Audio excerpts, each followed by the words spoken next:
Well, teens taking action. In today's Positive Parenting, we're talking about how parents can help understand and support youth voices. And we are joined by Kate Gurdat from UNH Cooperative Extension. Kate, thank you so much for joining us today. Thanks for having me, Mike. I appreciate it. Well, let's get right to it. What are some things that parents need to consider as they talk about current events with their kids? It's a great question. Parents are being faced with things that I don't think we thought we'd ever have to talk to our kids about, especially at ages as 12 and 13. I think the biggest thing to consider and think about is that our days are different than what they're experiencing. So listen, we're so quick to jump and tell them how we feel that they should act. We need to listen.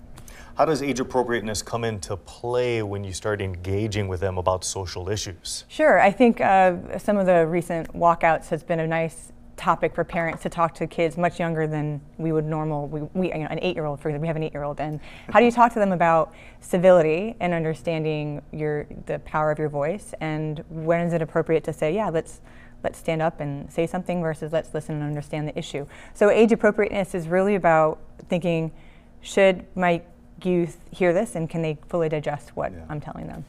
What are some of the good ways that parents can really start initiating some of these conversations? Because some children, again, they become kind of quiet with the parents being the authority figure in the household. Well, it's funny because the authority figure often comes with the role of talking a lot. So instead of maybe telling them, make sure you listen.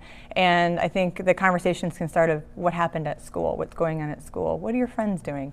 Ask questions, but also be ready to hear maybe some tough answers. Yeah. And I think the one thing that we're seeing a lot with kids these days is that they want to talk. They want to have that positive interaction with an adult. So give them the time and the space to do that, because sometimes we don't. We're so busy. Kids are going in so many different directions that we forget to stop and have those meaningful conversations. And I imagine you also don't want to talk down to them. No.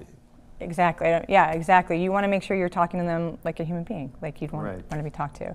And as this isn't going to go away. I think it's also trying to find a way for a kid to feel that they can voice their opinion. So if you're not comfortable having that conversation with them, look in your community. There's lots of great groups, whether it's the Y or 4-H or other entities that working with youth development scenarios that they want to support kids with these discussions. So look for that opportunity. It's a very important discussion to have, especially out there today with the children, with the youth, really coming into their own voice at such a young age. Kate, thank you so much for joining us today. We really do appreciate it.